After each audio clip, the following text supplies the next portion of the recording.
Some people spend their whole lives searching for the one person who makes them feel complete. For 58-year-old cowboy Clayton Jessup, that person was always Millie Rae, even when life pulled them apart. Now, after years of building his fortune, he's come back to the dusty town of Willow Creek. Millie is a widow now, the daughter of a poor blacksmith, raising her grandson alone. Clayton rides 500 miles with a single wildflower in his hand to ask her to marry him. Her answer shocks everyone. Yes, Clayton, but only if we marry today. She won't gamble with time anymore, not after losing so much already. But what secret from their past made Millie so desperate to marry immediately? Before we jump back in, tell us where you're tuning in from. And if this story touches you, make sure you're subscribed, because tomorrow I've saved something extra special for you. The morning sun cast long shadows across the dusty main street of Willow Creek as Clayton Jessup guided his weathered horse through the town that had haunted his dreams for 3 decades. The leather reins felt familiar in his calloused hands, but everything else had changed. Where Murphy's General Store once stood with its bright red paint and welcoming porch, now sat a faded building with broken shutters and a for sale sign that looked as weathered as Clayton felt. He pulled his broad-brimmed hat lower against the sun's glare, his silver-streaked hair catching the light. The town had aged harder than he had. Storefronts that once bustled with activity now stood empty, their windows clouded with dust and neglect. The railroad had passed Willow Creek by 5 years ago, taking with it the lifeblood that had kept this community thriving. Now it was a place where dreams came to die, where young folks left as soon as they could manage it, leaving behind only the stubborn and the stuck. But Clayton hadn't come back for the town. He'd come back for her. 3 miles away, in a small cabin that sat like a humble prayer at the edge of what used to be the blacksmith's property, Millie Rae Henderson wiped the morning dew from her tomato plants with the same gentle care she'd shown everything precious in her life. Her hands, though lined with years of honest work, moved with the grace of someone who understood that tender things required tender treatment. At 49, Millie had learned to find peace in small things, the way morning light filtered through her kitchen window, the sound of her 12-year-old grandson Tommy's laughter echoing from the barn where he fed their 2 chickens, the simple satisfaction of coaxing life from the hard-packed earth that surrounded their modest home. She paused in her gardening, straightening slowly to ease the persistent ache in her lower back. The cabin behind her told the story of a life lived with dignity despite hardship. Every board had been carefully maintained, every window cleaned until it sparkled, every surface scrubbed until it gleamed. Poverty had never been an excuse for slovenliness in Millie's world, a lesson her dear departed mother had taught her with firm but loving hands. Grandma Millie. Tommy's voice carried across the yard, bright with the kind of enthusiasm that only 12-year-old boys could muster for the most ordinary things. Henrietta laid 2 eggs this morning, 2. Millie smiled, the expression transforming her weathered face into something beautiful. Well, I reckon that calls for a celebration breakfast, she called back. Go wash up and I'll get the skillet hot. Inside the cabin, she moved through her morning routine with practiced efficiency. The kitchen was small but perfectly organized, every pot and pan in its place, every surface clean enough to eat from.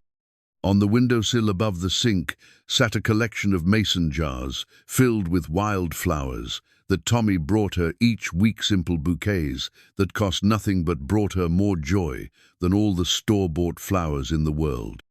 As she reached for her well-worn Bible to read while breakfast cooked, a photograph slipped from between the pages of Psalms and fluttered to the floor. Millie's breath caught in her throat as she bent to retrieve it, her fingers trembling slightly as they touched the faded edges. The photograph was 20 years old, taken at the county fair by a traveling photographer who'd charged them 50 cents they could barely afford. But Clayton had insisted, saying a man needed proof of the most beautiful day of his life. In the sepia-toned image, a young Clayton Jessup stood with his arm around an even younger Millie Rae, both of them grinning with the kind of happiness that comes from believing the whole world stretches out before you like an endless summer day. She'd hidden this photograph in her Bible 8 years ago, the day she'd married Harold Henderson, a good man who'd deserved a wife whose heart wasn't partially buried in the past. Harold had been patient and kind, never asking about the sadness that sometimes clouded her eyes on quiet evenings. He'd given her stability and respectability, and she'd given him loyalty and companionship. It hadn't been the grand passion of storybooks, but it had been enough. Now Harold was 3 years buried, taken by a fever that had swept through the county like a cruel wind, and Millie found herself alone again except for Tommy, Harold's grandson, who'd come to live with them when his own parents died in a wagon accident. She studied the photograph, tracing Clayton's young face with one finger. He'd been 28 then, all lean muscle and easy grins, with eyes the color of summer sky and hands that could gentle the wildest horse or hold her with infinite tenderness. Those hands had written her letters that made her heart sing, had built her a small wooden jewelry box that she treasured more than diamonds, had touched her face with such reverence that she'd felt beautiful despite her simple calico dresses and work-worn shoes. And then he'd left. The memory still carried the power to stop her breath. One day he'd been there, planning their future with the earnest intensity that made her love him even more, and the next day he was gone. No explanation, no goodbye, just an empty space where her heart used to be, and townspeople whispering about some trouble involving cattle and accusations she'd never fully understood. She'd waited. Lord help her, she'd waited 3 years for him to come back, to explain, to make sense of the senseless. She'd written him letters she never sent, had scanned every crowd for his familiar silhouette, had dreamed of him so often that waking up became a daily heartbreak. Tommy's footsteps on the porch pulled her back to the present. She quickly tucked the photograph back into her Bible, smoothing her apron and composing her face into the serene expression that had become her shield against the world's curiosities. "Smells good in here," Tommy said, sliding into his chair at the small kitchen table. At 12, he was all elbows and knees, growing so fast that she could barely keep him in clothes that fit. But his eyes held an old soul's wisdom, probably from losing his parents so young. He was a good boy, gentle and thoughtful, with Harold's steady nature and his late mother's quick smile. "Henrietta's eggs deserve our best effort," Millie said, sliding a plate of eggs, bacon, and biscuits in front of him. "Eat up, you've got chores before school." As Tommy ate with the focused dedication of a growing boy, Millie found her gaze drifting to the window that faced the road. It was a habit she'd developed over the years, watching the road, though she'd stopped admitting to herself what she was watching for. Across town, Clayton had finally worked up the courage to dismount in front of what used to be the Silver Dollar Saloon. The building now housed Doc Henderson's medical practice, the swinging doors replaced with a proper wooden door painted a respectable green. He tied his horse to the hitching post and stood for a moment, gathering his nerve. 30 years was a long time to carry the weight of regret. 30 years was long enough to build a fortune from nothing, to earn respect from hard men in harder country, to prove to himself that he was more than the frightened young man who'd fled this town under cover of darkness. But 30 years wasn't long enough to forget the way Millie's laugh sounded like music, or the way she'd looked at him like he was the answer to every prayer she'd ever whispered. He'd tried to forget her. God knows he'd tried.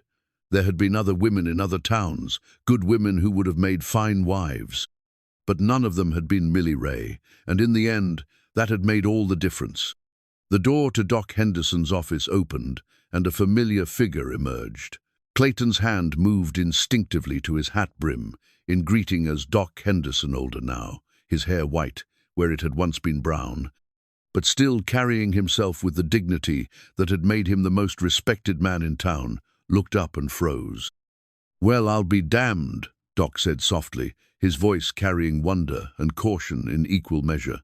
"Clayton Jessup, heard you were dead."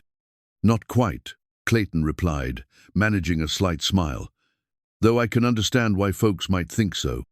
Doc stepped closer, studying Clayton with the same careful attention he'd once used to examine patients. "You look good, son. Prosperous. Life's been kind to you." "Kind enough," Clayton said.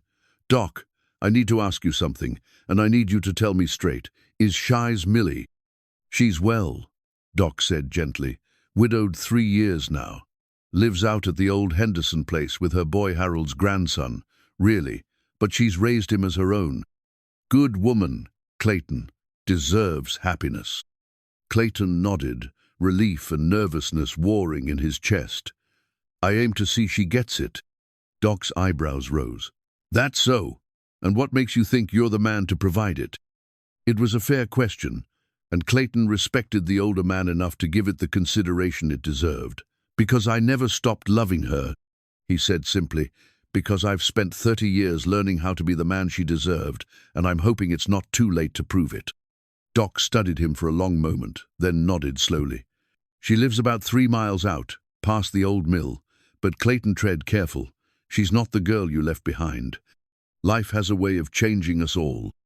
As the sun climbed higher in the sky, painting the dusty streets with golden light, Clayton remounted his horse and turned toward the road that would take him to Millie. In his saddlebag, wrapped carefully in soft cloth, lay a single wildflower he'd picked that mornina purple prairie aster, the same kind he'd given her on their first real date all those years ago. Some might call it foolish, a man of 58 riding across the country with nothing but hope and a flower to offer the woman who'd owned his heart since he was young enough to believe in forever. But Clayton had learned that the truly important things in life were often the simplest: love freely given, truth honestly spoken, and the courage to reach for happiness, even when the reaching might break your heart all over again. The sound of hoofbeats on the dirt road made Millie look up from her afternoon mending. Tommy was at school, and she rarely had visitors, certainly none who announced themselves with the steady rhythm of a horse ridden by someone who knew how to handle the animal with confidence and care. She set down the small shirt she'd been patching and moved to the window, her heart doing something strange in her chest as she recognized the silhouette approaching her gate. 30 years might have passed, but some things become so deeply etched in memory that time cannot blur their edges.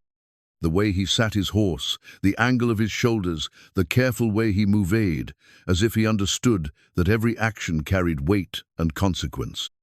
Clayton Jessup was riding up her path like something out of a dream she'd trained herself to stop having. Millie's hand flew to her hair, smoothing strands that had escaped her simple bun, then to her apron, brushing away imaginary dust.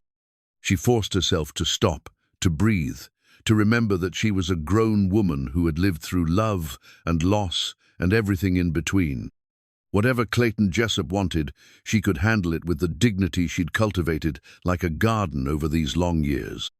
But when she opened the door and saw him dismounting at her gate, when she looked into those blue eyes that had haunted her dreams and nightmares in equal measure, all her carefully constructed composure threatened to crumble like dry leaves. He was older, of course. The lines around his eyes spoke of years spent squinting into sun and wind, and his dark hair had gone silver at the temples. But he was still tall and lean, still moved with that careful grace that had always made her pulse quicken.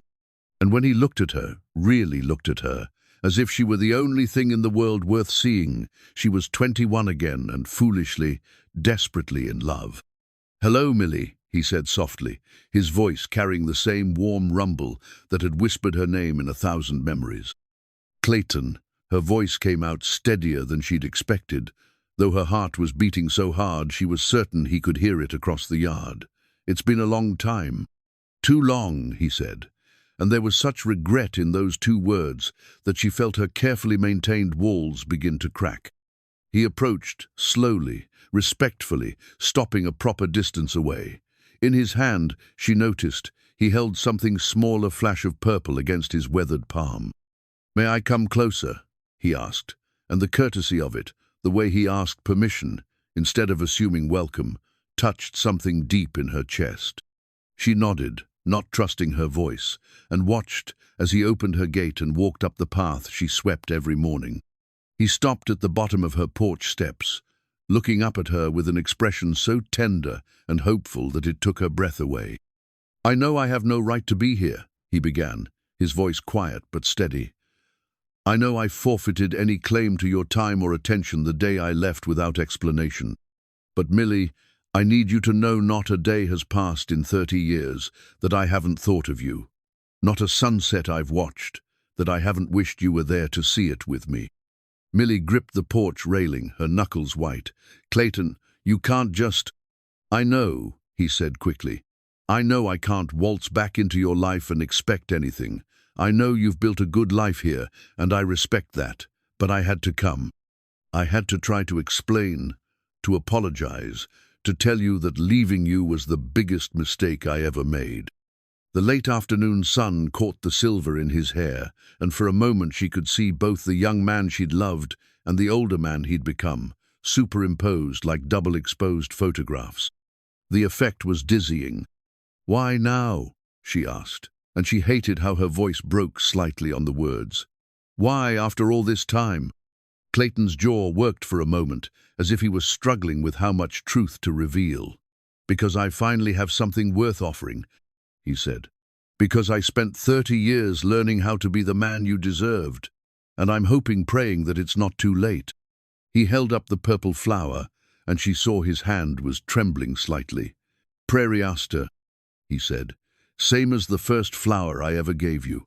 I picked it this morning, hoping I'd have the courage to give it to you again." The memory hit her like a physical blow, their first real date, a church picnic by the creek, where he'd shyly presented her with a bouquet of wildflowers. He'd picked himself because he couldn't afford store-bought roses. She'd treasured those flowers until they crumbled to dust, pressing the petals between the pages of her Bible, where they remained to this day. "Clayton," she whispered, and the name felt foreign and familiar on her tongue.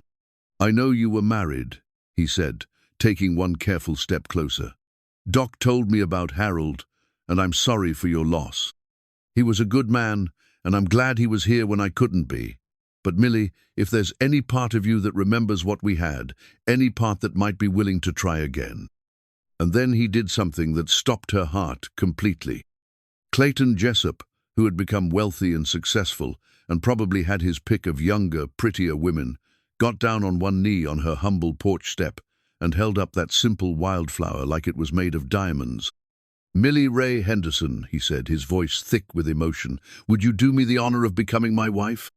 The world seemed to stop spinning, the birds stopped singing, even the wind held its breath.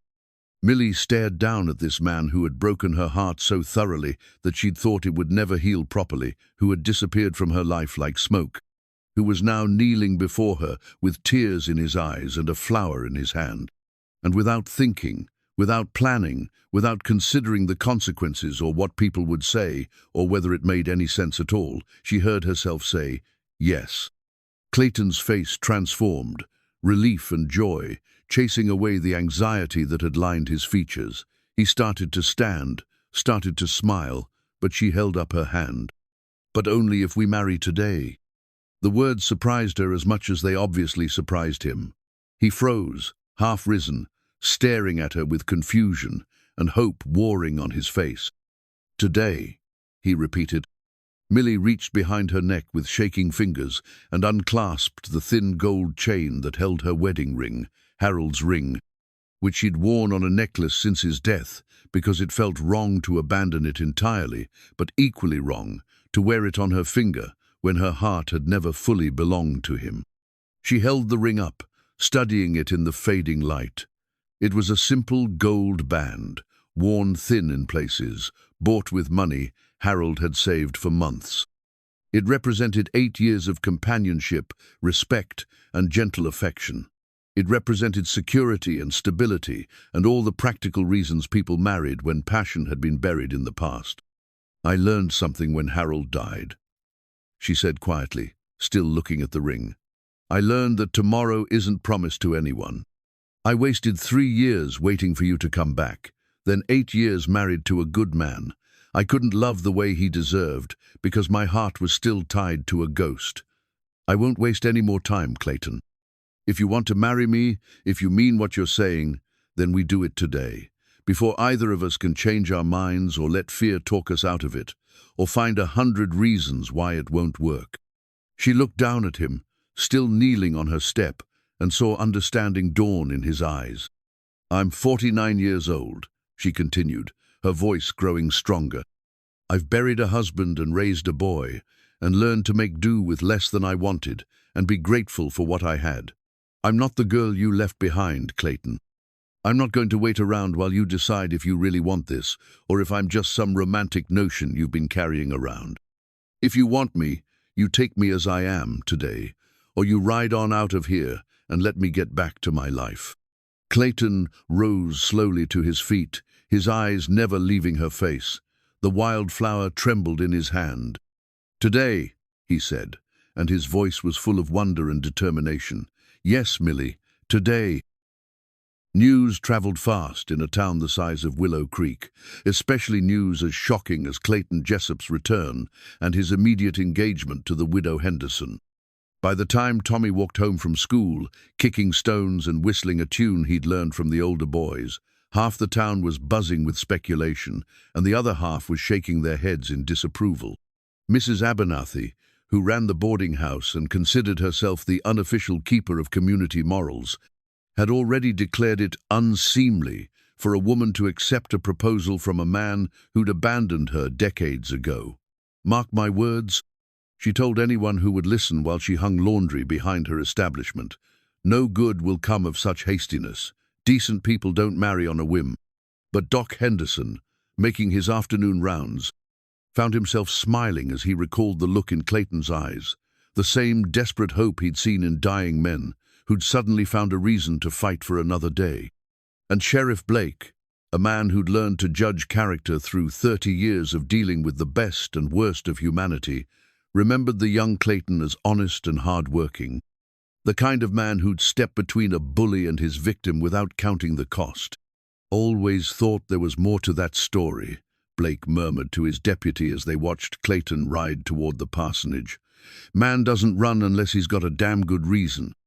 At the Henderson cabin, Millie moved through her familiar evening routine with hands that shook only slightly. She'd sent Clayton to speak with Reverend Matthews about performing the ceremony at dawn, and now she was left alone with the magnitude of what she'd committed to doing. Tommy burst through the door with his usual energy, then stopped short when he saw her face. At 12, he'd developed the kind of intuition that comes from loss and ability to read the emotional currents in a room and know when something significant had shifted. "Grandma Millie," he said cautiously, "you look different." She turned from the stove where she'd been stirring a pot of stew with unnecessary vigor. "Sit down, sweetheart. We need to talk." Tommy slid into his usual chair, his schoolbooks forgotten on the floor. His young face was serious, already bracing for news that might change everything. He'd learned early that life had a way of pulling the ground out from under you when you least expected it. "Do you remember the stories I used to tell you about when I was young?" Millie asked, settling across from him. "About the cowboy who used to court me before I married your grandfather Harold?" Tommy nodded. Those stories had been his favorite tales of a handsome young man who could gentle wild horses and make Grandma Millie laugh until she cried. He'd always wondered why the stories stopped so abruptly, why the cowboy had simply vanished from the tales like smoke. "Well," Millie said, reaching across to take his hands, "that cowboy came back today. His name is Clayton Jessup, and he's asked me to marry him." Tommy's eyes widened. "The cowboy from the stories, he's real?" "Very real," Millie confirmed. "And I said yes." "But," Tommy struggled to process this information. "When? I mean, when would you—" "Tomorrow morning," Millie said gently. "At sunrise." The silence that followed was profound. Tommy stared at her, as if she'd suddenly announced she could fly. "Tomorrow, but that's really soon." "It is," she agreed. "Tommy, I know this is sudden and probably frightening. Your whole life is going to change, and I should have given you more time to prepare. But sometimes—" She paused, searching for words that a 12-year-old could understand. "Sometimes when life offers you a second chance at happiness, you have to be brave enough to take it, even when it scares you." Tommy was quiet for a long moment, his young mind working through the implications. Will he be nice to me? He finally asked, and the vulnerability in the question broke Millie's heart. Oh, sweetheart, she said, coming around the table to pull him into her arms. He's a good man. I wouldn't marry someone who wasn't kind to you. You're the most important thing in my world, and that will never change. But what if he doesn't like me? What if he doesn't want me around? Millie held him tighter, breathing in the sweet scent of his hair that still smelled like childhood despite his growing independence. Then he wouldn't be worthy of either of us, she said firmly, but I hope you'll like each other very much. Meanwhile, across town, Clayton was having his own difficult conversation. Reverend Matthews, a thin man with kind eyes and hands that had blessed more unions than he could count, listened without interruption as Clayton explained his unusual request. "Dawn tomorrow," the Reverend repeated when Clayton finished. "That's quite soon, son." "I know how it looks," Clayton said, turning his hat in his hands. "But Reverend, I've loved this woman for 30 years. I've spent 3 decades regretting the day I left her, and I won't risk losing her again." "And what about the boy, Harold's grandson?" Clayton's expression grew thoughtful. "I met Harold a few times back in the day. He was a good man, steady and honest. If he raised that boy, even for a few years, then I expect I'll be proud to call him family." Reverend Matthews studied Clayton carefully. The man before him bore little resemblance to the wild young cowboy who disappeared in the night all those years ago. This Clayton carried himself with quiet confidence, spoke with measured consideration, and looked the Reverend directly in the eye when he talked about his intentions. "There'll be talk," the Reverend warned. "People will say it's too fast, too sudden. They'll question your motives and her judgment." "Let them talk," Clayton said simply. "Millie and I have wasted enough years caring what other people think." As the sun set over Willow Creek, painting the sky in shades of rose and gold, Clayton made his way back toward Millie's cabin. In his saddlebags, wrapped carefully in oiled leather, were documents that would surprise everyone who thought they knew him, deeds to property worth more than most men in this county would see in 10 lifetimes, bank drafts that could transform this struggling town, and a will that left everything to the woman who'd owned his heart since he was young enough to believe love could conquer anything. He'd spent 30 years building his fortune with one goal in mind: to become worthy of Millie Rae. Cattle drives in Texas, land speculation in Colorado, mining investments in California, every risk he'd taken, every dollar he'd earned, had been motivated by the hope that someday he might have enough to offer her the life she deserved. Now, as his horse picked its way carefully along the familiar road, Clayton allowed himself to imagine a different kind of future. Tomorrow morning, if all went well, he would wake up as Millie's husband. He would have a family again, a home that meant more than just a place to rest between journeys. He would have the chance to be the man he'd always hoped to become, not just successful, but genuinely happy. The evening star appeared in the darkening sky, bright and steady as a promise. Clayton touched the brim of his hat in a small salute to whatever forces had brought him back, to this moment, this chance, this woman who still made his heart race like a young man's. Tomorrow couldn't come soon enough. The pre-dawn hours brought a stillness to Willow Creek that felt almost sacred, as if the world itself was holding its breath for what was about to unfold. Millie had barely slept, and what little rest she'd managed had been filled with dreams that tangled memory and hope into something too fragile to examine closely. She stood before her small mirror, adjusting the collar of her best dresser, deep blue cotton, that she'd sewn herself 2 years ago for church occasions. It wasn't a wedding dress in any traditional sense, but it was clean and modest and made her feel like herself, which seemed more important than any amount of silk or lace. On her dresser lay her mother's cameo brooch, a delicate piece carved from ivory that had belonged to 3 generations of women in her family. She'd worn it the day she married Harold, and before that, her mother had worn it when she married Millie's father. It wasn't valuable in any monetary sense. The ivory was slightly yellowed, and the gold setting had lost some of its luster, but it carried the weight of love passed down through generations. Millie picked up the brooch with trembling fingers. Her mother had been gone 15 years now, but she could still hear her gentle voice offering advice about love and marriage and the importance of following your heart, even when your head counseled caution. "What would you think of this, Mama?" she whispered to the empty room. "Would you say I'm being foolish or brave?" In the kitchen, Tommy sat at the table picking at a piece of toast, his young face serious with the weight of thoughts too heavy for a 12-year-old to carry alone. He'd dressed carefully in his church clothes, the brown wool pants that were getting too short, and the white shirt that Millie had pressed until it was crisp as fresh snow.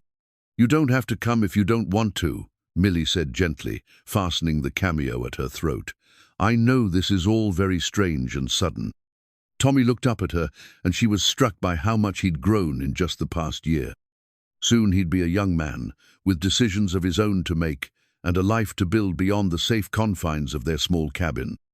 "I want to come," he said firmly. "If you're getting married, then I should be there. That's what family does." The simple statement brought tears to Millie's eyes. This boy, who had already lost so much, was choosing to trust her judgment and support her happiness. It was a gift of such generosity that it took her breath away. "Thank you," she managed, her voice thick with emotion. "That means everything to me." As the eastern sky began to lighten from black to deep purple, they made their way along the path that led to the small chapel behind the main church building. The chapel was used for smaller ceremonies and prayer meetings, a humble stone structure that had witnessed more than 50 years of baptisms, weddings, and funerals. Clayton was already waiting, standing beside Reverend Matthews in the soft light of dawn. He dressed in his finest clothes, a black suit that had clearly been made by skilled hands, a white shirt that gleamed in the morning light, and boots polished to a mirror shine. But it was his face that caught Millie's attention, the way his expression transformed when he saw her walking toward him. Wonder, that was the only word for it. He looked at her as if she was something miraculous, something he'd stopped believing he deserved. The intensity of his gaze made her feel beautiful in a way that had nothing to do with youth or fashion, and everything to do with being truly seen by someone who valued what he was looking at. Also present were the few people who'd chosen to support this unconventional union. Doc Henderson, his medical bag set carefully on a nearby pew as if he'd come prepared for any emergency. Sheriff Blake, still wearing his badge, but with his hat respectfully removed, and two neighbor women, Mrs. Carter and Mrs. Patterson, who had decided that love should be celebrated regardless of its timing. "Dearly beloved," Reverend Matthews began, his voice carrying easily in the small space, "we are gathered here in the sight of God to witness the union of Clayton Jessup and Millie Rae Henderson in holy matrimony." The familiar words washed over Millie like a benediction. She'd heard them before, 8 years ago, when she'd married Harold in this same chapel, with half the town in attendance. But this felt entirely different, more intimate, more intentional, more like a choice made from the heart rather than from practical necessity. When the Reverend asked for the vows, Clayton turned to face her fully, taking her hands in his weathered ones. The words he spoke were simple but weighted with years of longing. "Millie, I promise to love you with everything I have for whatever time we're given. I promise to be worthy of the gift of your heart and to spend every day trying to make up for the years we lost. I promise to be a good husband to you and a good father to Tommy, if he'll have me." Millie's own vows came from a place deeper than thought. "Clayton, I promise to trust in this love we've found again, to be brave enough to choose happiness, even when it frightens me. I promise to be your wife and your partner, to share in your joys and sorrows, and to never again let fear keep us apart." The exchange of rings was simple. Clayton had purchased 2 plain gold bands from the jeweler the evening before, nothing fancy but solid and true. As he slipped the ring onto her finger, Millie felt the weight of it like a promise made real. "You may kiss your bride," Reverend Matthews said with a gentle smile. Clayton's kiss was tender and reverent, a man touching something precious he'd thought lost forever. When they broke apart, Millie saw tears in his eyes that matched her own. "Ladies and gentlemen," the Reverend announced to their small gathering, "I present to you Mr. and Mrs. Clayton Jessup." The modest applause that followed felt like thunder in the quiet morning air. Mrs. Carter dabbed at her eyes with a handkerchief, and even Sheriff Blake looked suspiciously misty. But it was Tommy's reaction that mattered most to Millie. The boy stepped forward, and after a moment's hesitation, extended his hand to Clayton. "Welcome to the family," Tommy said solemnly, as if he were the adult offering benediction to this new arrangement. Clayton shook the offered hand with the gravity it deserved, then surprised everyone by getting down on one knee to meet Tommy at eye level. "Thank you," he said simply. "I hope I can earn that welcome." As the sun crested the horizon, painting the sky in shades of gold and pink, the small wedding party emerged from the chapel into a world that felt somehow different than it had an hour before. Millie walked beside her new husband, her hand tucked into the crook of his arm, and for the first time in 30 years, she felt like she was exactly where she belonged. The first morning of their marriage dawned with the kind of golden light that made even the humblest surroundings look touched by grace. Millie woke in her own bed, in her own small cabin, but everything felt different, charged with possibility, and weighted with the reality of the choice she'd made. Clayton had spent the night in the barn, a gesture of respect that had surprised no one more than Millie herself. "We may be married in the eyes of God and the law," he'd said quietly after their wedding breakfast, "but I won't presume anything. You need time to get used to the idea of me being here, and I need to prove I'm worth the trust you've placed in me." Now, as she prepared breakfast for 3 instead of 2, Millie found herself listening for the sound of Clayton's movements in the yard. Through the kitchen window, she could see him helping Tommy with the morning chores, their heads bent together over some task that had them both laughing. The sight stirred something deep in her chest, a longing she'd buried so thoroughly she'd almost forgotten it existed. The longing for partnership, for shared burdens and double joys, for someone who saw her not just as a caretaker but as a woman worthy of consideration and respect. "Morning, Mrs. Jessup," Clayton said as he and Tommy came through the door, both of them carrying buckets of fresh milk and water. The name sounded strange on his lips, strange to her ears, but not unpleasant. "Morning," she replied, proud that her voice came out steady. "Breakfast is almost ready." As they sat around the small table, sharing eggs and biscuits, and the easy conversation of people learning to be a family, Clayton reached into his vest pocket and withdrew a folded piece of paper. "There's something I need to discuss with both of you," he said, his tone serious enough to make Tommy look up from his plate with concern. "About my circumstances." Millie set down her coffee cup, bracing herself for whatever revelation was coming. In the clear light of morning, the magnitude of what she'd done marrying a man she hadn't seen in 30 years was beginning to sink in. She realized she knew almost nothing about his life, his character, his means. "I want to be completely honest about what you've gotten yourselves into by taking me on," Clayton continued, unfolding the paper. "This is a bank draft made out in my name. It represents a portion of my holdings, not all, but enough to ensure that neither of you will ever want for anything material again." He placed the document on the table where they could both see it. Millie glanced at the amount written in careful script and felt the blood drain from her face. The sum was larger than anything she'd ever imagined, more money than most people in Willow Creek would see in 10 lifetimes. "Clayton," she whispered, how did you?" "Honestly," he said firmly, "every penny earned through legitimate business. Cattle drives in Texas, land speculation in Colorado, mining investments in California. I've been blessed with good instincts and better luck, and I've lived simply while I built something substantial." Tommy stared at the bank draft with the wide eyes of a boy trying to comprehend numbers that had no real meaning in his experience. "Are we rich?" he asked, with the directness that only children could manage. "We're comfortable," Clayton corrected gently. "More than comfortable. But money is just a tool, Tommy. What matters is what we do with it." Millie pushed back from the table, suddenly feeling overwhelmed. "This is too much," she said, pacing to the window. "Clayton, I didn't marry you for your money. I didn't even know you had money. People are going to think—" "Let them think what they want," Clayton said, rising to follow her. "Millie, I didn't tell you about this to impress you or to make you feel obligated. I told you because we're married now, and married people shouldn't have secrets from each other. This money, it's yours now too, yours and Tommy's." She turned to face him, confusion and fear warring in her expression. "But what are people going to say?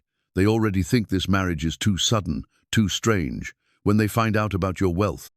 They'll say I'm a gold digger." Clayton finished with a slight smile. "A man who came back to prey on a poor widow's loneliness. Let them say it, Millie. We know the truth." Before she could respond, the sound of voices outside drew their attention. Through the window, they could see a small group of townspeople approaching Mrs. Abernathy leading the charge, with several other women trailing behind her like soldiers following a general into battle. "Oh, no," Millie breathed, recognizing the determined set of Mrs. Abernathy's shoulders. "They're coming to give me a piece of their minds about yesterday." Clayton's jaw tightened, but his voice remained calm. "Then we'll face them together." The knock on the door came sharp and insistent. Millie smoothed her apron and opened it to find Mrs. Abernathy flanked by 4 other women, all wearing expressions of barely contained disapproval. "Mrs. Henderson," Mrs. Abernathy began, then caught herself. "I mean, Mrs. Jessup, we've come to discuss this unusual situation." "Please come in," Millie said, though every instinct told her to close the door and lock it. "Would you like some coffee?" "This isn't a social call," Mrs. Abernathy replied curtly, but she stepped inside, her followers crowding behind her. Her eyes immediately found Clayton, who had positioned himself protectively near Millie's shoulder. "Mr. Jessup, we weren't properly introduced yesterday." "Ma'am," Clayton said with a polite nod that somehow managed to convey both respect and a complete lack of intimidation. "We're concerned," Mrs. Patterson said, wringing her hands nervously, "about the haste of this union. It's got the whole town talking." "And what exactly are they saying?" Millie asked, though she dreaded the answer. Mrs. Abernathy's lips pursed, as if she'd tasted something sour. "That you've been taken advantage of by a smooth, talking stranger. That no decent woman marries a man the same day he proposes unless she's got reasons to be in a hurry." The implication hung in the air like smoke, ugly and choking. Tommy, who had been quietly listening from his seat at the table, stood up with the righteous indignation that only children could summon. "That's not true," he said hotly. "Grandma Millie isn't like that. She's good and honest, and if you can't see that, then you're the ones with the problem." "Tommy," Millie said gently, but Clayton placed a restraining hand on her arm. "The boy's right," Clayton said, his voice carrying a quiet authority that filled the small room. "My wife is the finest woman I've ever known, and anyone who suggests otherwise is welcome to discuss the matter with me privately." The subtle threat in his tone wasn't lost on anyone present. Mrs. Abernathy's eyes narrowed, but she had enough sense to recognize when she was outmatched. "We're simply concerned for Millie's reputation," she said stiffly, "and for the boy's welfare." "Then you can rest easy," Clayton replied. "Both are in excellent hands." After the women left, their mission clearly unsuccessful, Millie sank into her chair with a shaky laugh. "Well," she said, "that went better than I expected." "Is it always going to be like this?" Tommy asked, still bristling with protective anger. "For a while," Clayton admitted. "But people will come around once they see that we're genuine. Small towns are suspicious of change, but they're also forgiving of happiness." He reached across the table and took Millie's hand, marveling at how right it felt to have that simple privilege again. "We'll face whatever comes together," he said, "all 3 of us." 3 days into their marriage, Tommy made a discovery that would change everything. He'd been exploring the small storage room above the Barner space Clayton had claimed for his belongings when his foot broke through a loose floorboard. Reaching down to investigate, his fingers closed around a leather bundle that had been hidden beneath the floor for who knew how long. The bundle contained letters, dozens of them, tied with a faded blue ribbon that had once been the exact color of Millie's favorite dress. Tommy recognized his grandmother's handwriting on the envelopes, though the ink had faded to brown with age. But it was the name written on each envelope that made his heart race: Clayton Jessup, care of the Cattleman's Hotel, Abilene, Texas. Letters that had never been sent. Tommy stared at the bundle in his hands, understanding instinctively that he was holding something precious and painful. These weren't just any letters, they were love letters, written by a young woman to a man who had disappeared from her life without explanation. He climbed down from the loft with careful steps, the letters clutched against his chest. In the cabin, he found Millie kneading bread dough with the focused intensity she brought to tasks when her mind was troubled. Clayton was in town, meeting with the banker about some business matter he'd been deliberately vague about. "Grandma Millie," Tommy said softly, setting the bundle on the kitchen table. Millie looked up from her dough, and when she saw what he was holding, her face went white. She wiped her flour-covered hands on her apron and approached the table as if the letters might bite her. "Where did you find these?" she whispered. "In the loft above the barn. There was a loose board, and they were hidden underneath." Tommy's young face was serious with the weight of discovery. "They're addressed to Clayton, but they were never sent, were they?" Millie sank into her chair, her hands trembling as she reached for the topmost letter. She recognized her own young handwriting, the careful loops and flourishes she'd practiced until they were perfect. These letters represented months of heartbreak, of trying to reach across an impossible distance to a man who might as well have vanished from the earth. "No," she said quietly, "they were never sent." Tommy pulled up his chair closer to hers. "Will you read them to me? I think maybe they're important." Millie untied the ribbon with fingers that shook only slightly. The top letter was dated 3 months after Clayton's disappearance, written on a night when her loneliness had been so acute she could barely breathe. "My dearest Clayton," she read aloud, her voice soft with memory. "I don't know where you are, or if you'll ever read this, but I had to write it anyway. I had to tell someone how much I miss you, how empty everything feels without you here." The words transported her back to that terrible time, the endless days of waiting and wondering.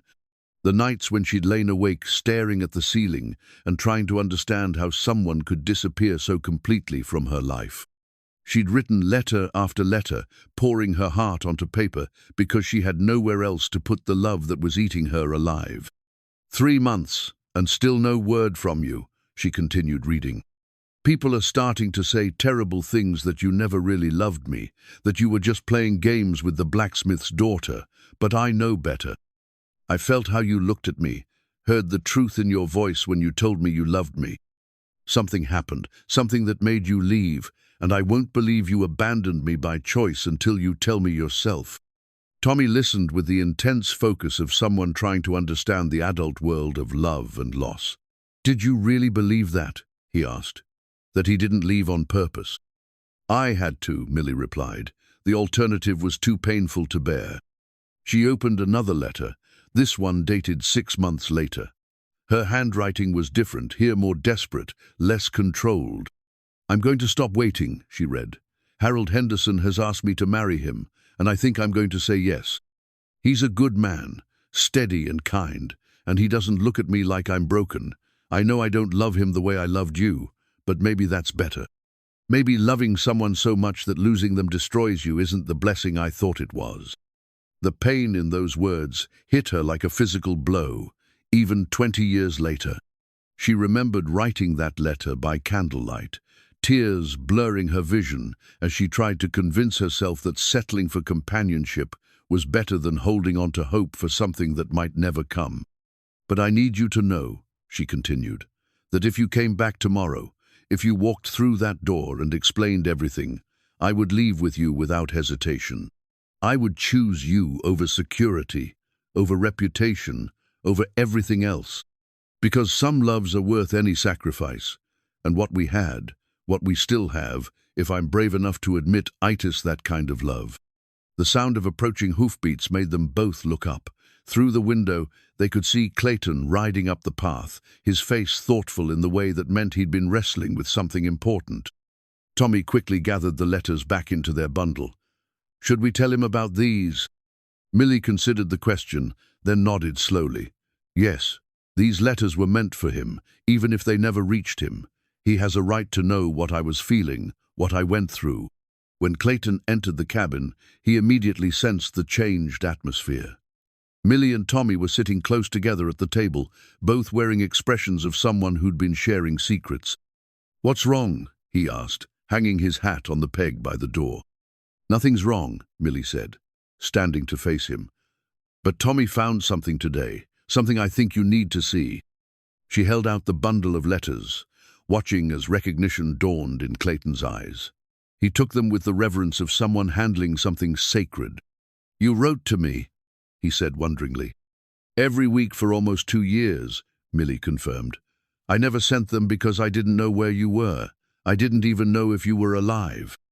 Clayton sank into the remaining chair, the letters spread before him like pieces of a broken heart made visible. "Millie, if I had known if I had received even one of these—" "I know," she said softly. "That's why I want you to read them now, so you'll understand what those years were like for me. So you'll know that I never stopped loving you, even when I married Harold, even when I tried to convince myself that love like ours was just a young woman's foolishness." Clayton picked up the first letter with hands that trembled slightly. "Will you read them with me?"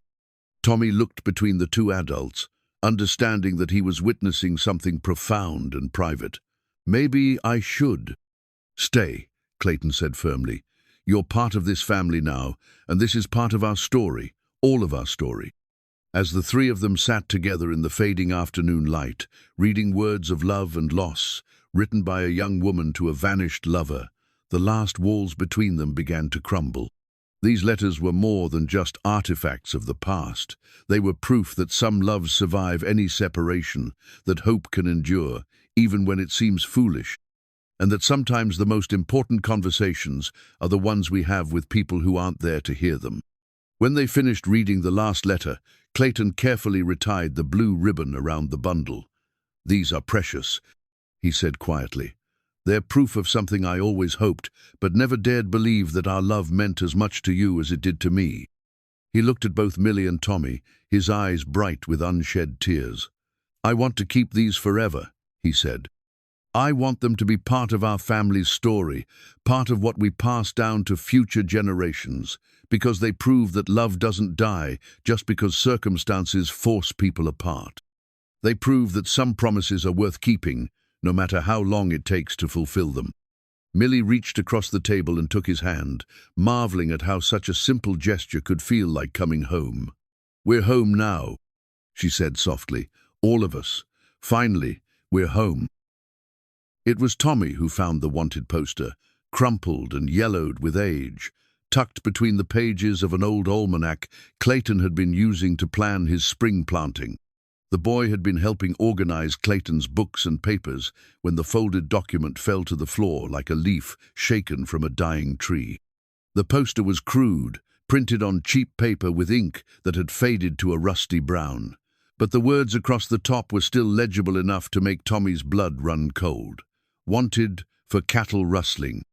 And below that, in smaller print, Clayton Jessup, age 28, brown hair, blue eyes, approximately 6 feet tall, last seen in the vicinity of Willow Creek. Reward, 500 dead or alive. Tommy stared at the poster with the wide-eyed shock of a child whose world had just shifted on its axis. The man described on this paper was Clayton Jessup, the man who had married his grandmother and treated him with such gentle kindness.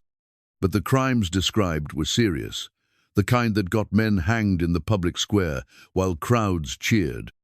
"Grandma Millie," Tommy called, his voice high and tight with fear. "Grandma Millie, come quick." Millie appeared in the doorway, wiping her hands on her apron. When she saw Tommy's pale face and the paper trembling in his hands, she knew immediately that something terrible had been discovered. "What is it, sweetheart?" Tommy held out the poster without a word. Millie took it, and as she read, the color drained from her face like water from a broken pitcher. Her legs suddenly felt unsteady, and she had to grip the doorframe to keep from swaying. "Where did you find this?" she whispered. "In Clayton's almanac. It just fell out when I opened it." Tommy's voice was small and scared. "Grandma Millie, this says he's a cattle rustler. This says there's a reward for capturing him dead or alive." Millie sank into the nearest chair, still staring at the poster. The man described could indeed be Clayton, though the physical description was vague enough to fit dozens of men. But the location, Willow Creek, and the timing made it impossible to dismiss as coincidence. "There has to be an explanation," she said, though her voice lacked conviction. "This could be about someone else, someone who just happened to—" The sound of approaching hoofbeats cut her off. Through the window, they could see Clayton riding up the path, returning from his trip to the bank. His face was relaxed, almost cheerful, the expression of a man whose plans were falling into place exactly as he'd hoped. "What do we do?" Tommy asked urgently. "Do we confront him? Do we pretend we never saw it?" Millie folded the poster carefully and tucked it into her apron pocket. "We ask him directly," she said, surprising herself with the steadiness of her voice. "If there's one thing I've learned in my life, it's that secrets have a way of poisoning everything they touch. If Clayton has something to explain, then he needs to explain it." When Clayton entered the cabin, he immediately noticed the tension in the air. Millie and Tommy were both watching him with the kind of careful attention usually reserved for dangerous animals. "What's wrong?" he asked, removing his hat and hanging it on its peg. "You both look like you've seen a ghost." Millie reached into her apron and withdrew the folded poster. She held it out to him without a word, watching his face carefully for any flicker of recognition or guilt. Clayton took the poster and unfolded it slowly. When he saw what it was, his face went completely still. "Not guilty," Millie noted, but resigned, as if he'd been expecting this moment for 30 years. "Where did you find this?" he asked quietly. "It fell out of your almanac," Tommy said, his voice barely above a whisper. Did you really?" "No," Clayton said firmly, looking directly at the boy. "I never stole a single head of cattle in my life, but I can understand why you'd be scared to see this." He moved to the kitchen table and sat down heavily, the poster spread before him like evidence in a trial. "I kept it," he said, "to remind myself what can happen when good men stay silent in the face of lies." Millie sat across from him, her heart hammering so hard she was certain he could hear it. "Then tell us what really happened. Tell us why there's a wanted poster with your name on it."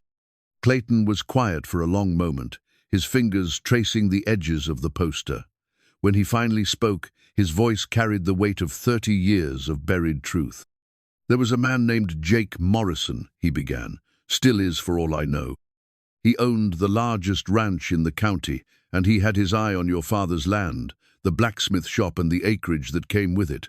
Problem was, your father wasn't interested in selling." Millie frowned. "I remember Jake Morrison. He was always very polite to Papa, always offering to help with repairs and such." "That was the public face," Clayton said grimly. "Privately, he was pressuring your father to sell, making threats about what might happen to a man who couldn't protect his property. When your father still refused, Morrison decided to try a different approach." Clayton stood and walked to the window, looking out at the land that had been the source of so much pain.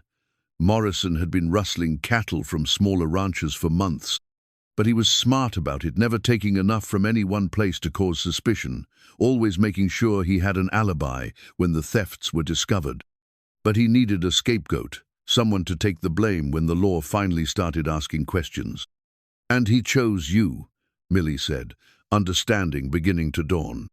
"He chose me because I was courting you," Clayton confirmed. "He figured if he could get me arrested or run out of town, it would send a message to your father about what happened to people who stood in Jake Morrison's way."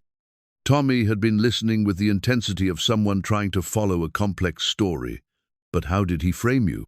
Clayton's jaw tightened. "He planted stolen cattle on land where I'd been working, then made sure the sheriff got an anonymous tip about where to find them. When the posse showed up, they found me with a dozen head of Morrison's cattle that I'd never seen before in my life." "Why didn't you tell them you were innocent?" Millie asked. "Why didn't you explain what really happened?" "I tried," Clayton said bitterly, "but Morrison was the most respected man in the county, and I was just a cowboy with no family and no property to speak of. It was his word against mine, and his word carried a lot more weight. When I realized the sheriff was more interested in closing the case than finding the truth, I knew I had two choices: stay and hang for crimes I didn't commit, or run. and hope I could find proof of my innocence somewhere down the line. The silence that followed was profound. Tommy stared at Clayton with new eyes, trying to reconcile the man he'd come to love with the fugitive described on the poster. Millie felt as if the ground beneath her feet had shifted, as if everything she thought she knew about the past had suddenly become uncertain. "So you ran," she said finally. "I ran," Clayton confirmed. "Left you a note explaining everything, but I guess it never reached you. Rode out in the middle of the night like a guilty man, even though every instinct told me to stay and fight." "The note," Millie breathed. "I never got any note." Clayton's face darkened. "Morrison again, I'd wager. He had men watching me, watching you, probably intercepted it before it could reach you." Tommy had been following the conversation with growing excitement. "But you said you hoped to find proof of your innocence. Did you? Did you ever find evidence that Jake Morrison was the real rustler?" Clayton's expression grew grim. "I did. Took me 5 years, but I found a man dying of consumption in a Denver saloon who'd worked for Morrison. Before he died, he confessed to helping with the rustling operation and gave me a written statement describing how they'd framed me." He reached into his vest pocket and withdrew a folded piece of paper, different from the wanted poster, newer, cleaner, written in a shaky hand, but still legible. "I've been carrying this for 25 years, he said, placing it on the table beside the wanted poster, "waiting for the right time to come back and clear my name." Millie picked up the confession with trembling fingers. As she read, her face grew pale, then flushed with anger. "This proves everything," she said. "This proves you were innocent all along." "It proves what we know to be true," Clayton corrected. "But Jake Morrison is still the most powerful man in this county, and he's had 30 years to solidify his position. Coming forward now means accusing a pillar of the community of serious crimes. It means risking everything we've built together." Tommy looked between the two adults, understanding that they stood at a crossroads that would determine not just their future, but their very identity as a family. "What do we do?" he asked. Clayton and Millie looked at each other across the table, the weight of the decision hanging between them like a bridge they would either cross together or watch burn. The rustler's confession letter lay on the kitchen table like a lit stick of dynamite, its words carrying the power to either vindicate Clayton completely or destroy everything they'd built together.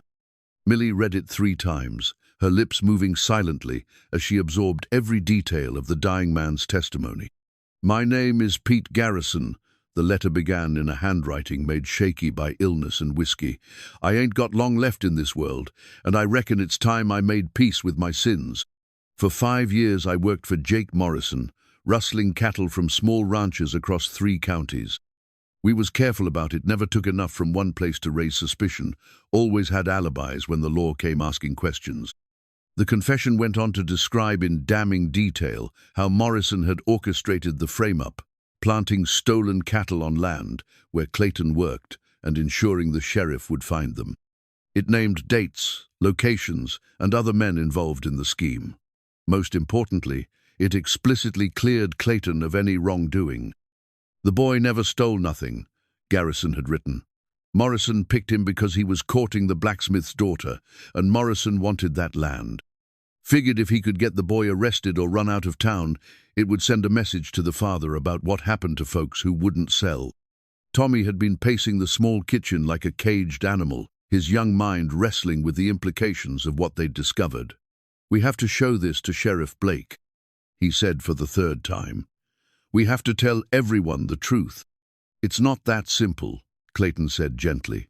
"Jake Morrison isn't just some rancher anymore. He's been the mayor of Willow Creek for 15 years. He sits on the church board, the school board, the county planning commission. Half the businesses in town depend on his goodwill." Millie looked up from the confession, her eyes blazing with righteous anger. "So we're supposed to let him get away with it? We're supposed to let people go on thinking you're a criminal while he's treated like a pillar of the community?" "I'm saying we need to be careful," Clayton replied. "I've lived 30 years with this hanging over my head. I can live with it a while longer if it means protecting you and Tommy." "No," Millie said firmly, standing and smoothing her skirts with the decisive gesture of a woman who'd made up her mind. I won't have my husband living under a cloud of suspicion. I won't have Tommy growing up ashamed of his family name because we were too afraid to fight for the truth. The determination in her voice reminded Clayton why he'd fallen in love with her in the first place. Millie Rae had never been one to back down from a fight when she believed she was in the right, even when the odds were stacked against her. "What are you proposing?" he asked, though he suspected he already knew. "We take this confession to Sheriff Blake. We demand that he investigate Morrison properly this time. We make sure the whole town knows what really happened 30 years ago." Clayton was quiet for a long moment, weighing the risks against the potential rewards. "Morrison won't go down without a fight," he warned. "He's got too much to lose. He'll try to discredit the confession, discredit me, maybe even threaten you and Tommy." "Let him try," Millie said fiercely. "I'm not the same frightened girl I was 30 years ago. I've buried a husband, raised a child, and survived more heartache than Jake Morrison could imagine. If he wants a fight, he'll get one." Tommy moved to stand beside Millie, his young face set with determination. "I'm not afraid either," he said. "If Clayton's innocent, then people should know it." Looking at the two of them, his wife, and the boy who was becoming like a son to him, Clayton felt something shift in his chest. For 30 years, he'd carried his burden alone, convinced that protecting others meant keeping his secrets. But now he had a family again, people who believed in him and were willing to stand with him regardless of the cost. "All right," he said quietly. "We'll take it to Blake, but we do this together, and if things get dangerous, you both promise me you'll let me handle it." "Together," Millie agreed, then added with a slight smile, "but I'm not promising to let you handle anything by yourself. That's not how marriage works." They decided to approach Sheriff Blake the next morning, but first they needed to prepare for the confrontation they knew was coming. Clayton spent the evening going through his other papers, organizing documents that proved his legitimate business dealings over the past 30 years. If Morrison tried to claim the confession was forged, or that Clayton was still a criminal, they wanted evidence ready to counter every accusation. Millie, meanwhile, paid a visit to Doc Henderson. If they were going to accuse the most powerful man in town of serious crimes, they needed allies, people whose word carried weight in the community. "Doc," she said, settling into the chair across from his desk, "I need to tell you something about Clayton's past, and I need you to listen with an open mind." Doc leaned back in his chair, his weathered hands folded across his stomach. "I'm listening, child." Millie told him everything about the wanted poster, the confession, Morrison's scheme to frame Clayton and pressure her father into selling his land. Doc listened without interruption, his expression growing more serious with each revelation. "That's quite an accusation," he said when she finished. "You're essentially claiming that our mayor is a cattle rustler and a man who perverts justice for personal gain." "I'm not claiming anything," Millie replied. "I'm stating facts based on a dying man's confession. The question is whether this town cares more about the truth or about maintaining comfortable lies." Doc was quiet for a long moment, studying her face. "You know this could destroy you," he said finally. "If Morrison fights back, if he convinces people that Clayton is still the criminal, and you're just a foolish woman blinded by love, your reputation will be in ruins." "My reputation survived marrying Harold when I was still in love with Clayton," Millie said quietly. "It survived being widowed and raising Tommy alone. It survived marrying Clayton after knowing him for one day. I think it can survive standing up for the truth." Meanwhile, across town, Jake Morrison was having troubles of his own. His foreman, a man named Bulls Collins, who'd worked for the Morrison Ranch for 20 years, had just delivered disturbing news. "Clayton Jessup's been asking questions at the bank," Collins reported, "talking about property investments, wanting to know about land ownership records from 30 years back. Banker seemed real helpful, too, kept pulling out old files and such." Morrison's face remained impassive, but his hands tightened imperceptibly on his desk. "And? Word is he's got more money than God, and he's thinking about investing in the town. Talk is he might buy up some of the businesses that are struggling, maybe even fund improvements to the school and the church." This was worse than Morrison had feared. a wealthy Clayton Jessup, wasn't just a personal threat, was a challenge to Morrison's entire power structure. Money bought influence, and influence could buy the kind of investigation that Morrison had spent 30 years avoiding. "Keep an eye on him," Morrison said carefully. "Let me know everywhere he goes, everyone he talks to, and Collins be discreet about it." That evening, as the sun set over Willow Creek, 3 separate groups of people were making plans that would collide the next day, like storm fronts meeting on the prairie. At the Henderson cabin, Clayton, Millie, and Tommy spent their last peaceful evening as a family, reading together by lamplight and pretending they weren't all terrified of what tomorrow might bring. "Whatever happens," Clayton said as they prepared for bed, "I want you both to know that these past weeks have been the happiest of my life. Having a family again, having people who believe in mate's worth whatever price we might have to pay." Millie kissed his cheek softly. "We're going to clear your name," she said with quiet confidence, "and then we're going to build the life we should have had 30 years ago." In town, Doc Henderson sat in his study, rereading the confession letter by candlelight and weighing his options. As one of the most respected men in Willow Creek, his support could tip the balance in favor of justice. His silence could condemn an innocent man to live forever under suspicion. And in the big house on the hill that overlooked the town, Jake Morrison stood at his window, looking down at the lights scattered below him like stars fallen to earth. For 30 years, he'd been the unofficial king of this little kingdom, his word law, and his approval the difference between prosperity and ruin for most families. Tomorrow, that kingdom would be tested by the return of a ghost he'd thought buried forever. Morrison had survived range wars, market crashes, and political upheavals. He'd built his empire through cunning, ruthlessness, and an absolute refusal to let sentiment interfere with necessity. But he'd never faced an enemy who had nothing left to lose except the love of a good woman and the respect of a boy who called him family. As Morrison planned his strategy for the battle to come, he failed to realize that sometimes the most dangerous opponents are those who fight not for personal gain, but for something far more powerful, the simple desire to live honestly in the light. The confrontation began at 10 o'clock sharp on a Tuesday morning that started like any other, but would end with the truth finally dragged into the harsh light of day. Sheriff Blake's office had never felt smaller than it did with Clayton, Millie, Tommy, and Doc Henderson crowded into the space normally occupied by just the sheriff and the occasional drunk sleeping off a Saturday night. Clayton placed the confession letter on Blake's desk with the careful reverence of someone handling evidence that could change everything. "Sheriff, I believe this document proves my innocence in the cattle-rustling charges that were brought against me 30 years ago." Blake picked up the letter, his weathered face revealing nothing as he read Pete Garrison's dying confession. The office was silent, except for the ticking of the wall clock and the distant sound of horses and wagons moving along Main Street. "This is quite an accusation, Clayton," Blake said finally, looking up from the document. "You're asking me to believe that Jake Morrison, a man who's served this community faithfully for decades, orchestrated an elaborate scheme to frame you for crimes he committed himself." "I'm not asking you to believe anything," Clayton replied evenly. "I'm asking you to investigate. Compare the details in that confession with the evidence from 30 years ago. Talk to people who were involved in the original case." Before Blake could respond, the office door opened and Jake Morrison himself stepped inside. He was a man in his late 50s now, his hair gone completely white, but his bearing still commanding.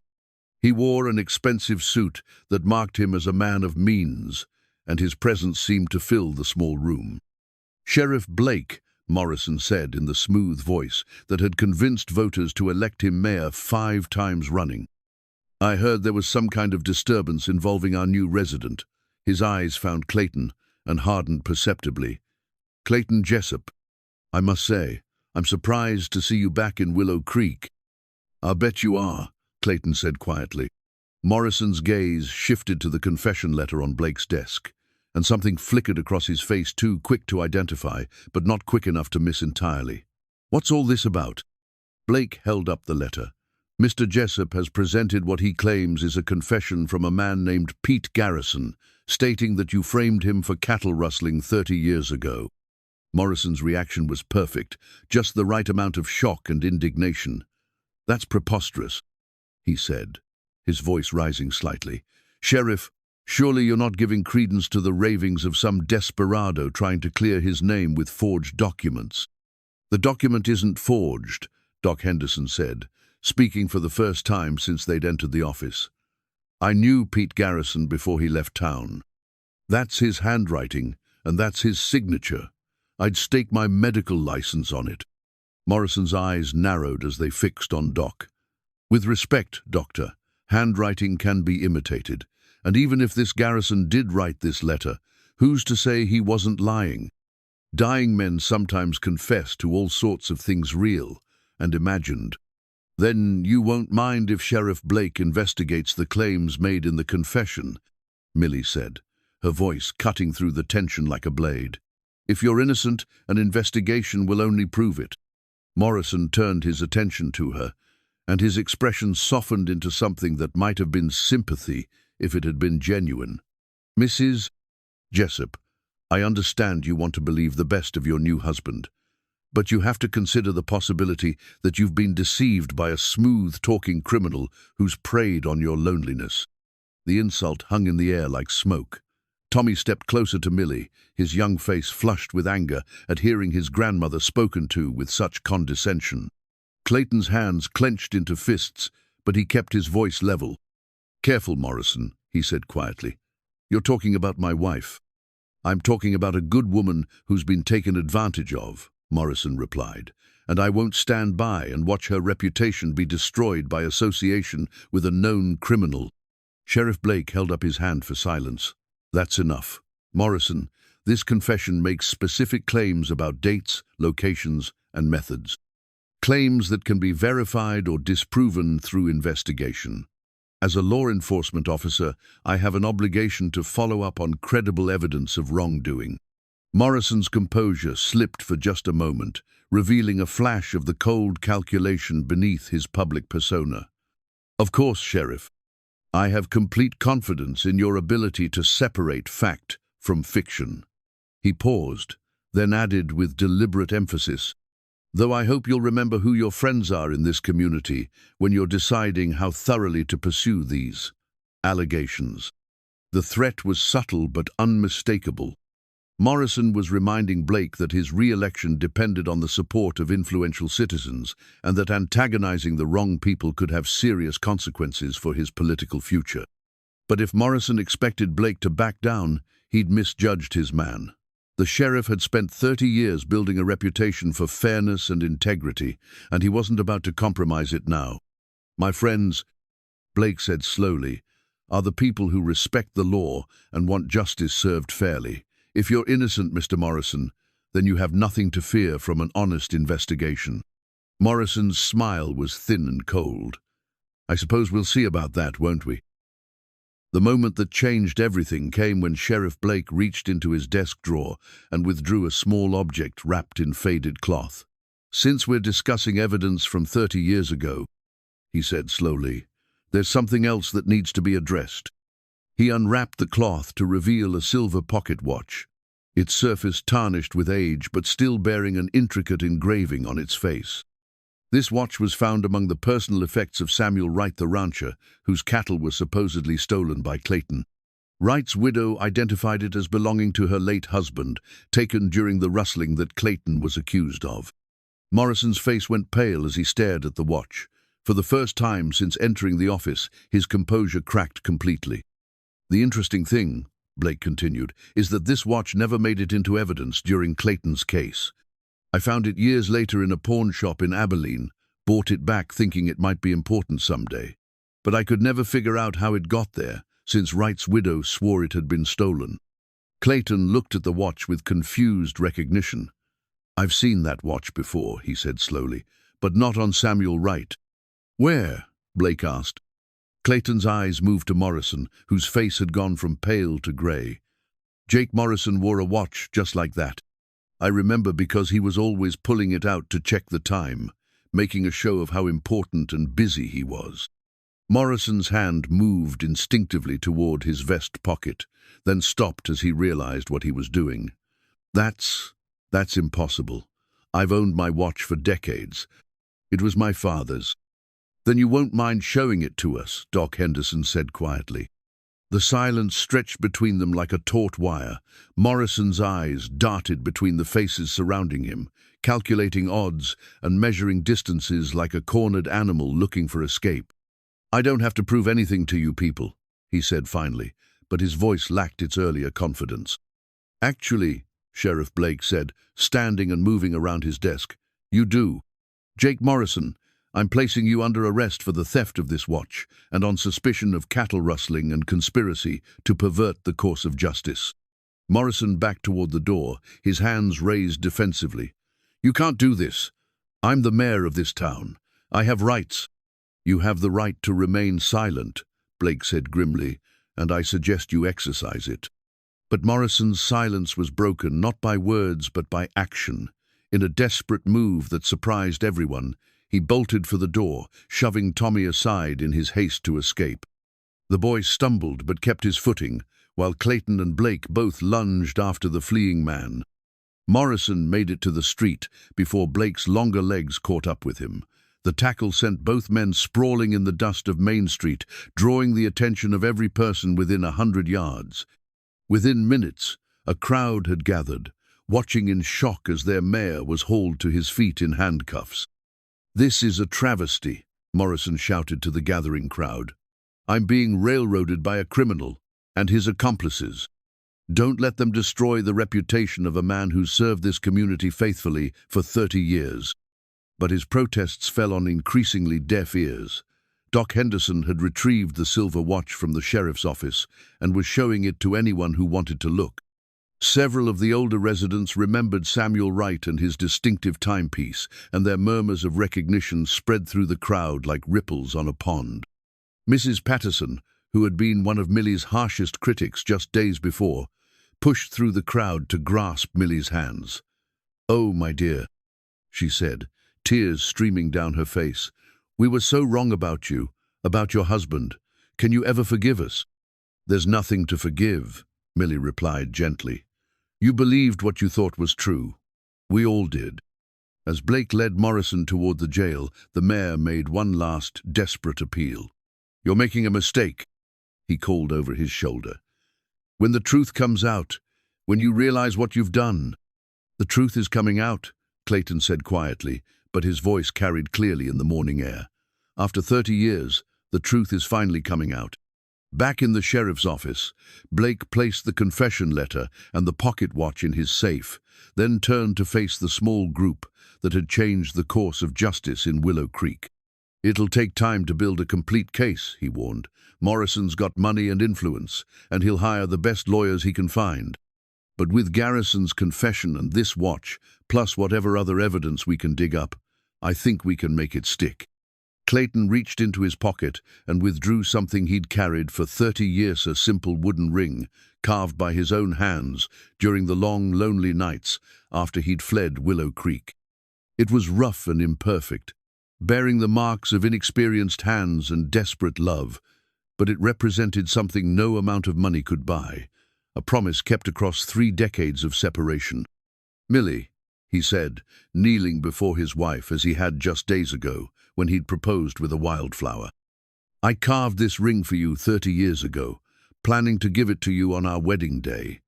I've carried it ever since, hoping someday I'd have the chance to keep that promise." He slipped the wooden ring onto her finger, beside the gold band they'd exchanged at their sunrise wedding. "Now my name is cleared, and I can give this to you without shame. It's not much to look at, but it's made from the wood of the oak tree where you used to meet me, and it's carved with all the love I've carried for you through 30 years of exile." Millie looked down at the humble ring, tears blurring her vision. It was beautiful not because of its craftsmanship, but because of what it represented: love that endured, hope that survived, and faith that someday, somehow, justice would prevail. "It's perfect," she whispered. "It's absolutely perfect." 3 months later, Willow Creek looked like a different town entirely. The changes weren't just physical, though Clayton's investments had certainly transformed the landscape, but something deeper had shifted in the community's spirit. It was as if the town had been holding its breath for 30 years and could finally exhale. The new schoolhouse stood where the old, crumbling building had once struggled to keep out the rain and cold. Built with Clayton's money but designed with input from every family in town, it was a source of pride that brought people together rather than dividing them. Tommy had been among the first students to attend classes in the bright, airy rooms, and his excitement about learning had become infectious among the other children. The church, too, had benefited from Clayton's generosity. The roof no longer leaked, the windows gleamed with new glass, and the bell tower that had stood silent for 5 years now chimed the hours across the valley. Reverend Matthews had privately told Clayton that Sunday attendance had doubled since the improvements were completed, as if people felt more worthy of worship in a building that reflected their hopes rather than their struggles. But perhaps the most significant change was in the people themselves. The revelation of Jake Morrison's guilt had forced the entire community to examine their assumptions about truth, justice, and the stories they told themselves about who deserved respect and who deserved suspicion. It was a painful process, but a necessary one. Morrison himself was awaiting trial in the county seat, his political career destroyed, and his ranch being managed by court-appointed overseers. Sheriff Blake had uncovered enough evidence to support charges of cattle rustling, conspiracy, and obstruction of justice. The man who had once seemed untouchable now faced the very real possibility of spending his remaining years in prison. The Jessup family had grown into their new life with surprising ease. Clayton had proven to be everything Millie had hoped for in a husband: patient, thoughtful, and completely devoted to both her and Tommy. The boy had blossomed under Clayton's gentle guidance, learning not just practical skills like riding and roping, but more important lessons about integrity, courage, and what it meant to be a man. This particular evening found the three of them gathered around their kitchen table, which had been expanded to accommodate their growing collection of books, papers, and the general debris of a busy family life. Clayton was helping Tommy with his arithmetic, while Millie worked on a piece of embroidery sampler that would eventually hang in their bedroom, featuring their wedding date and a simple motto, "Love endures all things." "Clayton," Tommy said, looking up from his slate, "Mrs. Patterson asked me today if we were going to stay in Willow Creek forever, or if we might move somewhere else when I get older." Clayton set down his pencil and considered the question seriously. It was something he and Millie had discussed privately, whether to remain in a place that held so many painful memories or to start fresh somewhere that didn't know their history.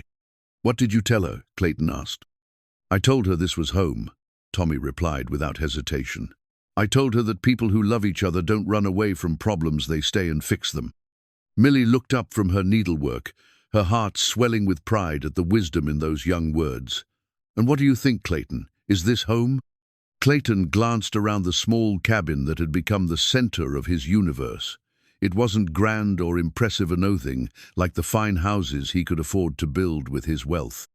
But it was filled with love and laughter, with the everyday miracles of a family learning to be together.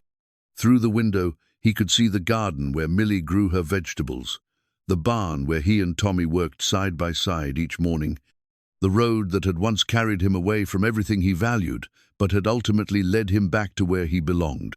"Yes," he said simply, "this is home." Later that evening, after Tommy had gone to bed with a new book Clayton had ordered from Denver, Clayton and Millie sat together on their small front porch, watching the stars emerge in the darkening sky. It had become their favorite time of day, these quiet moments when they could simply be together without the demands of work or community obligations. "I have something for you," Clayton said, reaching into his shirt pocket. He withdrew a small, leather-bound book, its pages filled with his careful handwriting.